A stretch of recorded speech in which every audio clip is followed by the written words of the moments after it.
विद्यार्थी मित्रांनो, आजचा आपला पॉइंट खूप छान आहे आणि तो आहे I am always fast, a small story can change your life.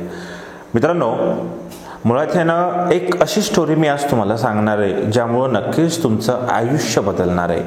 ती स्टोरी अशी आहे, एक छानशी शाळा असते आणि 26 जानेवारीचे खेळ चालू असतात. पहिली दुसरी तिसरीपर्यंतची मुलं असतात आणि त्यांच्यामध्ये रेस लावलेली असते. सगळे पालक आलेले आहेत, सगळे पॅरेंट आलेले आहेत आणि छान सगळे मुलं पळण्यासाठी रेडी आहेत. लेट सेट गो झालं, सगळे मुलं पळायला लागले.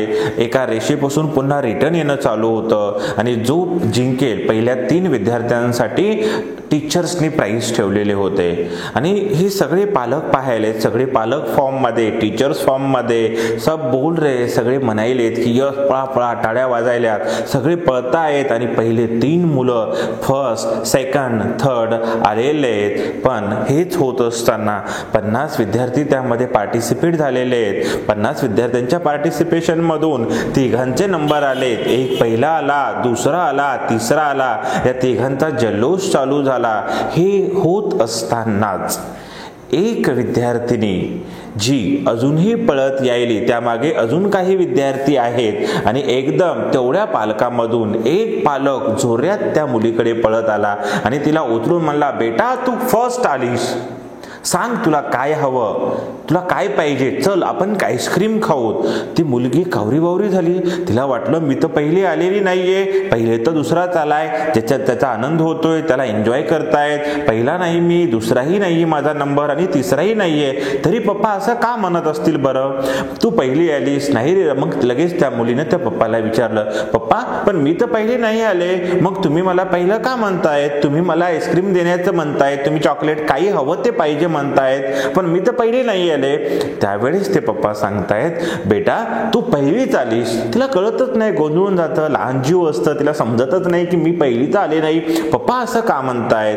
पण ज्यावेळेस तिचे पप्पा तिला सांगतात की राजा तू पहिली आलीस, बघ तुझा नंबर जरी 5वा असेल तरी तुझ्या मागे अजून 45 विद्यार्थी आहेत, तुझ्या मागे अजून 45 स्टुडंट आहेत आणि या 45 मुलांच्या दृष्टिकोनातून तू पहिली आलेली आहेस. हा अप्रोच खूप महत्वाचा असतो. प्रत्येक वेळेस असा विचार करणं खूप चुकीचं आहे, कारण स्पर्धा ही सगळ्यांसोबत नसते. स्पर्धा ही फक्त आपल्या सोबत असते. आपल्या मागे किती राहिलेत, म्हणजे आपण 45 मुलांच्या पुढे ती मुलगी होती, म्हणजे नक्कीच त्या 45 मुलांच्या दृष्टिकोनातून ती पहिली होती. आणि असंच राजांनो तुमच्या आयुष्याच्या बाबतीत सुद्धा असतं. ठीक आहे, तुम्ही जेव्हा एखाद्याची स्पर्धा करता तेव्हा तुम्ही फक्त त्याला पाहता, पण तुम्ही हे नाही पाहत की आपल्या मागे सुद्धा खूप विद्यार्थी आहेत आणि त्यांना पाहून एनकरेज व्हा, इन्स्पायर व्हा आणि स्वतःला सांगा की अजून मला पुढे जायचंय. स्पर्धा ही फक्त स्वतःशी करायची, जगाशी नाही. आनंदानं स्पर्धा करायची. स्पर्धा ही फक्त स्वतःशी करायची. ठीक आहे, थँक्यू.